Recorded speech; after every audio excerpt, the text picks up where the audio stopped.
오늘 영접에 대해서 강의를 하는데 아마 영상이 아마 도움이 되지 않았을까 이런 생각이 됩니다.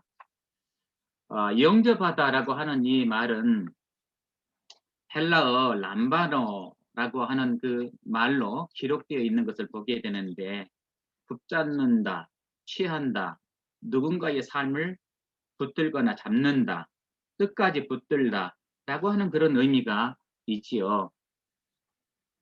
람바노가 쓰인 구절을 보면 마가복음 10장 38절에 예수께서 이르시되 너희는 너희가 구하는 것을 알지 못하는도다.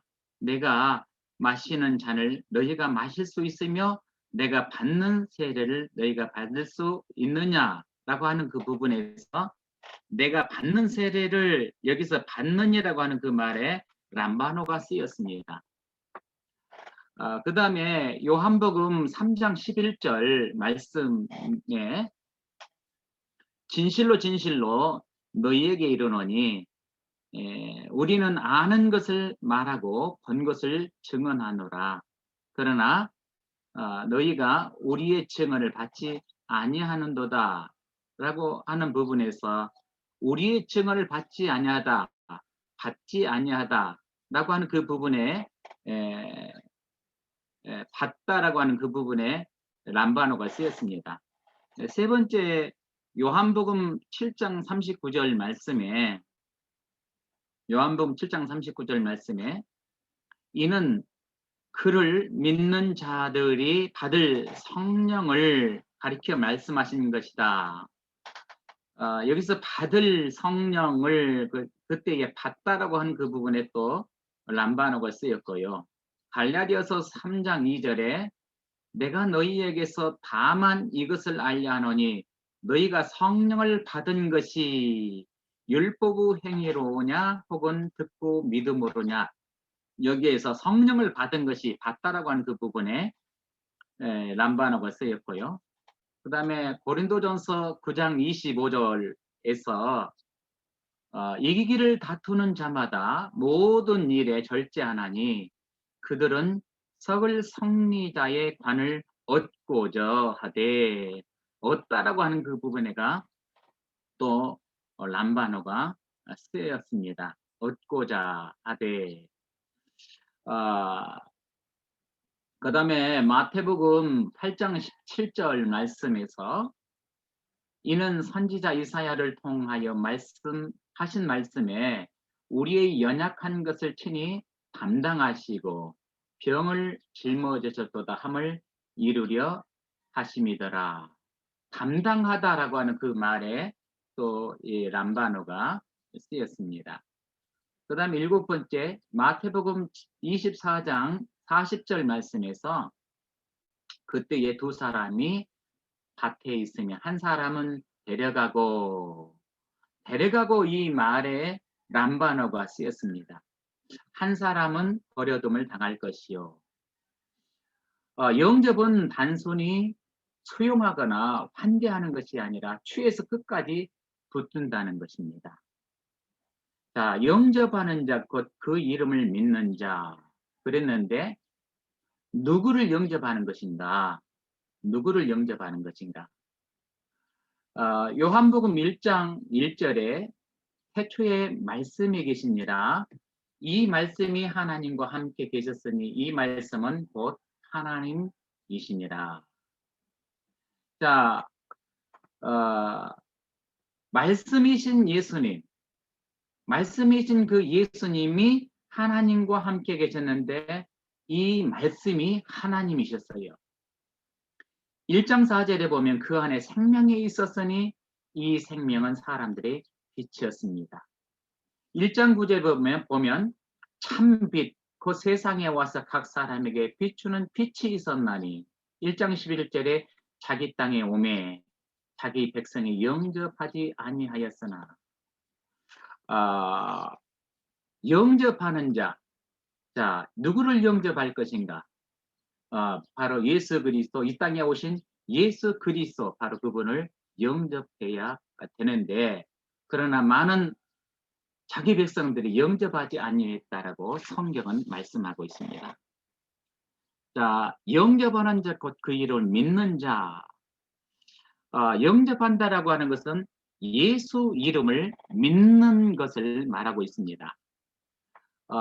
요한복음 20장 31절에 오직 이것을 기록하면 너희로 예수께서 하나님의 아들 그리스도이심을 믿게 하려 하며 또 너희로 믿고 그 이름을 힘입어 생명을 얻게 하려 함이라. 이 성경에 기록된 목적도 예수님이 하나님의 아들 그리스도이심을 믿게 하려는 데 있었습니다. 또한 우리로 말미암아 믿고 또 그 예수의 이름을 힘입어서 생명을 얻게 하려 함에 있었습니다. 사도행전 3장 16절은 말씀합니다. 그 이름을 믿음으로 그 이름이 너희가 보고 아는 이 사람을 성하게 하였나니 예수로 말미암아 난 믿음이 너희 모든 사람 앞에서 이같이 완전히 낫게 하였느니라. 그러니까 예수 이름에는 능력이 있다라고 하는 것을 말씀하고 있습니다. 사도행전 5장 41절은 말씀합니다. 사도들은 그 이름을 위하여 능력을 받는 일에 합당한 자로 여기심을 기뻐하면서 공회 앞을 떠나니라. 히브리서 13장 15절에는 그러므로 우리는 예수로 말미암아 항상 찬송의 제사를 하나님께 드리자. 이는 그 이름을 증언하는 입술의 열매니라 그랬습니다. 요한일서 5장 13절이 말씀하네요. 내가 하나님의 아들의 이름을 믿는 너희에게 이것을 쓰는 것은 너희로 하여금 너희에게 영생이 있음을 알게 하려 함이라.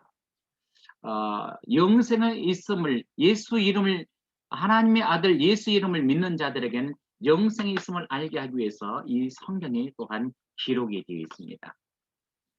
자, 그러면 영접과 영접기도는 같은가? 다릅니다.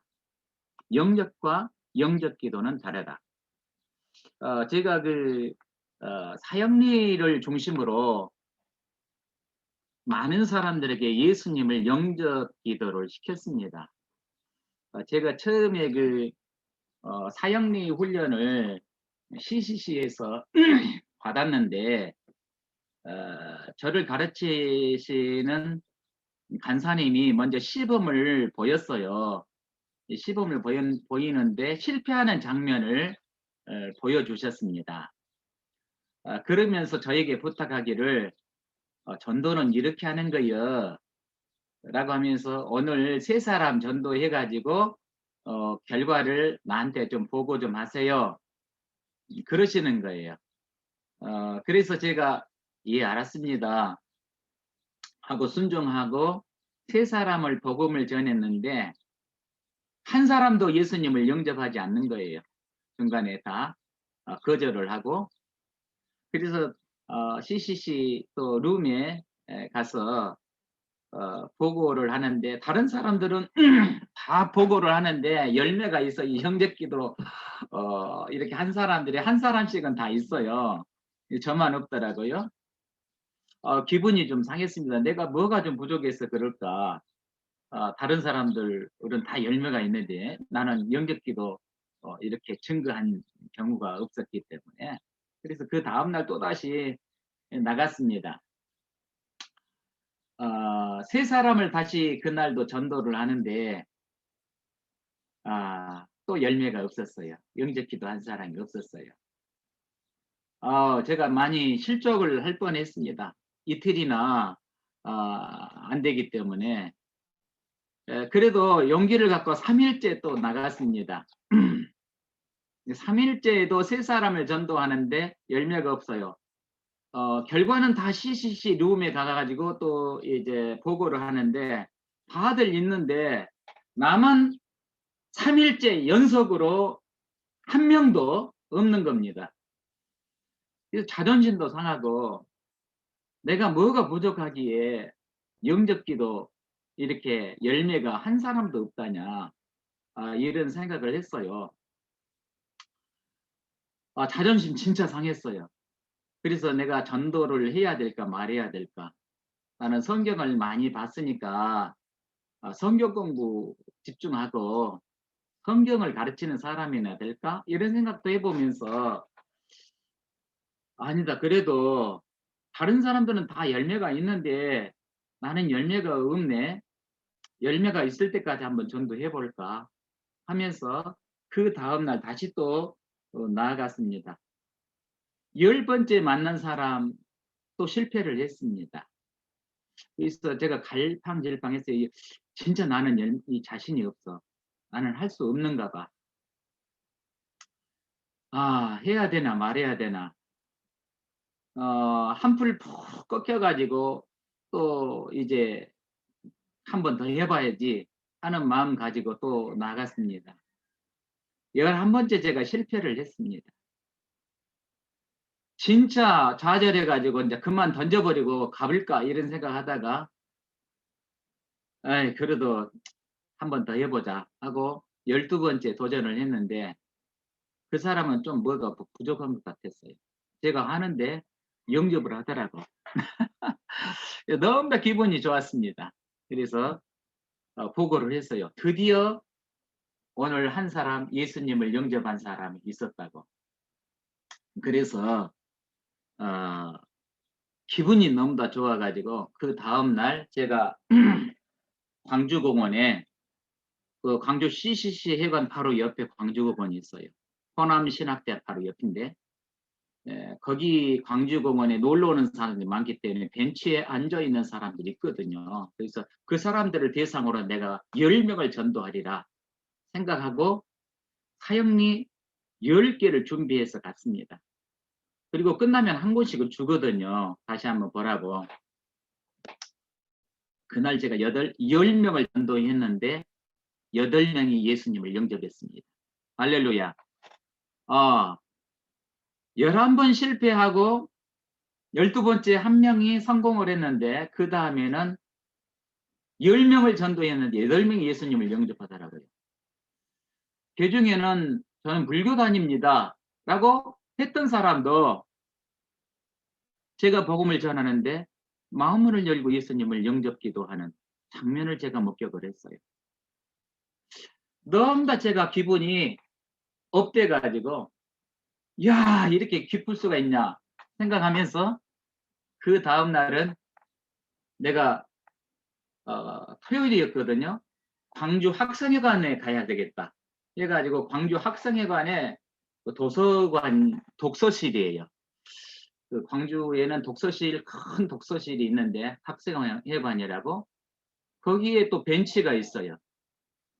그 충장로 옆에 있는데 거기에서 그 10명을 또 오늘 또 전도해야 쓰겠다 해가지고 사형리 10개를 가지고 가서 복음을 전했습니다.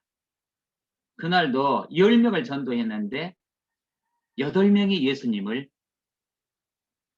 영접했어요. 얼마나 기분이 좋았는데 그날 이후로는 두 번째 제가 이렇게 10명씩 전도할 때 8명씩 예수님을 영접한 뒤에 제가 자신감을 갖고 전도했는데 평균 80%가 예수님을 영접하게 됐어요. CCC에서 가르칠 때에는 평균적으로 대학생들이 약 30% 정도가 예수님을 영접한다라고 그렇게 데이터로 공개하고 또 가르칩니다. 실질적으로도 그렇습니다. 그런데 저는 11번 실패하고 나서 전도할 때 약 80%가 예수님을 영접하는 것을 제가 경험을 했고 그 뒤로도 계속 복음을 전할 때 한 80%가 예수님을 영접하더라고요. 그래서 신학교 갔을 때에도 제가 교회를 다니면서 전도하는 그런 전도 훈련 강사로 활동도 했었고요. 광주 송정중앙교회에서는 강기현 목사님인데 개혁교단에 저를 초청을 했어요. 우리 교회를 변화를 시켜야 되겠다. 우리 전전도사님 오셔가지고 내 강단을 내어줄 테니까 학생부부터 해가지고 중고등부, 대학생, 청년, 장년부 이르기까지 전체를 한번 사형리로 한번 교육을 해달라 해가 7주간 제가 가서 복음을 전했던 그런 기억이 지금도 생생합니다. 그런데 제가 전도하면서 또 교육하면서 의구심이 느낀 것은 예수님을 영접했다고 해서 그 진짜 예수님을 영접한 것이냐 의구심이 있어요. 또 그건 아니다는 거죠. 자, 그럼에도 불구하고 예수님을 영접 기도가 끝나면은 제가 가르칠 때는 어떻게 가르치냐면 24시간 이내에 약속 만남을 해라. 가능하면 12시간 이내에 갈 수만 있으면 다시금 만나서 그 자리에서 공부만 할 수 있으면 성경 공부를 바로 들어가라 해가지고 바로 성경 공부를 들어가게 했어요. 24시간 이내에 성경 공부로 들어가게 되면 그 사람은 교회에 정착할 확률이 80% 이상입니다. 그래서 반드시 영접 기도한 사람은 성경 공부를 반드시 들어갈 수 있도록 이틀이 지나지 않도록 해라 라고 그렇게 가르쳤습니다. 이틀이 지나고 일주일이 지나가면 그 열정과 또 약속 만남에 대한 뜨거움이 사라져버려요. 그래서 반드시 이틀은 넘기지 않고 24시간, 가능하면 24시간 이내에, 가능하면 오늘 시간이 있다면 오늘 바로 성경 공부를 하라. 그래서 그렇게 약속 만남이 되어져 버리면 그 사람은 교회에 들어올 확률이 높고, 또 그 다음에 성경 공부를 어떻게 하는 것이 좋은가. 한번 성경 공부를 했을 때에 그 다음날 시간이 있다면 다시 또 그 다음날 해라. 그 다음날 또 시간이 있으면 또 해라. 해가지고 일주일 내내 계속 매일매일 성경 공부를 해가지고 일주일간 공부를 했던 사람은 반드시 교회에 정착하게 되어 있어요. 그래서 성경 공부를 꼭 일주일에 한 번 하지 말고 그 사람의 시간이 있다면 계속 매일 만나서 성경 공부를 해서 그 사람이 교회에 정착할 수 있도록 그렇게 하고, 시간이 그렇게 안 되는 사람에는 일주일에 한 번씩 꼭 만나서 이렇게 성경 공부를 진행하도록 했습니다. 그렇게 해서 6번, 5, 6번 이렇게 성경 공부가 진행이 되면 그 사람은 마음의 문을 오픈하고 교회로 가겠다고, 대부분 그렇게 마음을 오픈하고 교회로 가겠다고 결단을 하고 교회로 등록하는 것을 보았습니다. 그래서 사형리가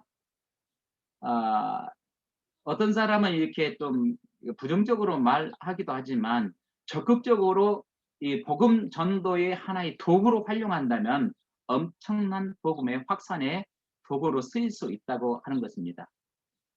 어떻게 가르치냐에 따라서 달라요. 그럼에도 불구하고 제가 오늘 보여드렸던 그 실제 복음 증거 영상은 사형리와는 다른 교회에 나왔던 사람들 중에 복음에 확신이 없는 사람들이 상당수 있습니다. 제가 봤을 때는 절반 이상이 되지 않을까 생각이 들어요. 교회에 나오고 있는 사람 중에. 그래서 한 사람씩 점검해가지고 확신이 없는 사람들에게 이 메시지를, 복음 전개 메시지를 전하게 된다면 그 사람의 확신을 갖고 더 열심으로 믿음을 가지고 신앙생활을 하게 되는 것을 보게 되었습니다. 영접과 영접 기도는 다르다. 요한계시록 3장 15절로 21절 말씀을 제가 한번 읽어보겠습니다. 내가 네 행위를 아노니 네가 차지도 아니하고 뜨겁지도 아니하도다. 네가 차든지 뜨겁든지 하기를 원하노라. 네가 이같이 미지근하여 뜨겁지도 아니하고 차지도 아니하니 내 입에서 너를 토하여 버리리라. 네가 말하기를 나는 부자라 부요하여 부족한 것이 없다 하나 네 곤고한 것과 가련한 것과 가난한 것과 눈먼 것과 벌거벗은 것을 알지 못하도다. 내가 너를 권하노니 네게서 불로 연단한 금을 사서 부요하게 하고 흰옷을 사서 입어 벌거벗은 수치를 보이지 않게 하고 안약을 사서 눈에 발라 보게 하라. 무릇 내가 사랑하는 자를 책망하여 징계하노니 그러므로 네가 열심을 내라 회개하라. 볼지어다 내가 문 밖에 서서 두드리노니 누구든지 내 음성을 듣고 문을 열면 내가 그에게로 들어가 그로 더불어 먹고 그는 나와 더불어 먹으리라. 이기는 그에게는 내가 내 보좌에 함께 앉게 하여 주기를. 내가 이기고 아버지 보좌에 앉은 것과 같이 하리라. 아멘. 또 로마서 10장 8절로 10절입니다.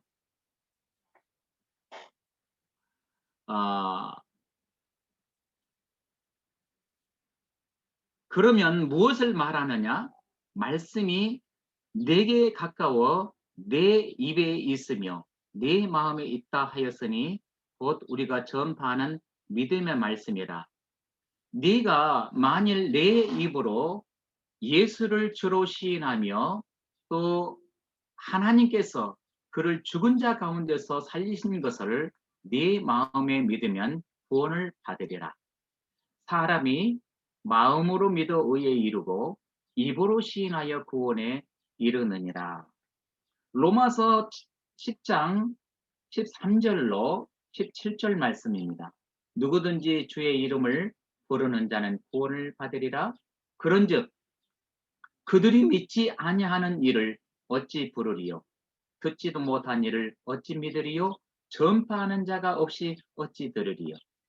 보내심을 받지 아니하였으면 어찌 전파하리요? 기록된 바 아름답도다 좋은 소식을 전하는 자들의 발휘함과 같으니라. 그러나 그들이 다 복음을 선정하지 아니하였도다. 이사야가 이르되 주여 우리가 전한 것을 누가 믿었나이까 하였으니 그러므로 믿음은 들음에서 나며 들음은 그리스도의 말씀으로 말미암았느니라. 아멘. 요한복음 1장 11절로 12절입니다. 자기 땅에 오매 자기 백성이 영접하지 아니하였으나 영접하는 자 곧 그 이름을 믿는 자들에게는 하나님의 자녀가 되는 권세를 주셨으니 아멘. 저는 오늘 영접에 관한 이 메시지를 준비하면서 영접기도, 영접 다른 부분이 있지만 그러나 영접기도가 중요하다. 일단은 영접을 한다고 하는 것은 영접 기도를 분명하게 우리가 전개를 시키고 도와줌을 통해서 그가 마음을 오픈하고 진짜 예수님을 구세주로 받아들일 수 있도록 그렇게 도와준다면 쉽게 예수님을 그가 영접하지 않을까. 바로 이것이 옆에서 돕는 전도자의 모습 아닌가 이런 생각을 합니다. 그래서 사형리 전도하는 것 이것을 꼭 부정적으로만 우리가 볼 것이 아니라 진심으로 전심으로 우리가 마음을 실어서 예수님을 증거한다면 하나의 도구로서 한 영혼이 구원받을 수 있는 귀한 도구로 쓰임받을 수 있다. 저는 그렇게 확신을 합니다. 혹시 사형리 전도하는 부분에 도움을 받고 싶으시다면 제가 물론 우리 선교사님들 중에 사형리 잘 가르치시는 CCC 출신들 선교사님들이 계신 줄 압니다. 또는 저나 그분들 초청해서 도움을 요청한다면 도와드리지 않을까 이런 생각도 하고요. 그래서 일단은 저는 저희 교회 그 성도들에게 사형리는 필수 전도의 하나의 툴로서 이해하고 가지고 나갈 수 있도록 그렇게 가르치고 있습니다. 왜 이 사형리를 가지고 나가야 되느냐? 그런 툴도 없다면 전도할 수도 없고 나가지도 않고 결국에는 그리스도인으로서 바람직한 삶을 살 수가 없습니다. 하나의 툴로서 사형리는 중요하다 생각을 합니다. 꼭 사형리 영접 기도를 통해서 영접한다는 것은 아닙니다. 그러나 하나의 툴로서 이것을 준비한다면 그 다음 단계를 나아갈 수가 있습니다. 그래서 영접 기도가 꼭 영접하는 것은 아닐지라도 반드시 우리가 준비된 마음을 가지고 영접 기도까지 그들을 끌고 나간다면 마음의 문이 그들이 열렸을 때에는 마음을 오픈하고 영접하여서 예수님을 받아들이고 또 하나님의 자녀가 되는 놀라운 역사들이 우리 삶의 선교사역 현장에 나타나게 될 줄로 믿습니다. 기도하겠습니다.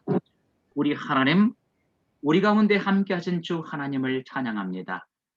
우리 가운데 지금까지 함께 하신 주 하나님, 우리의 사역을 도와주시고 또 특별히 전도할 때 확신하는 마음으로 전도하는 저희 모두가 되게 하옵소서. 함께 하신 주 하나님을 찬양합니다. 예수님 이름으로 기도합니다. 아멘.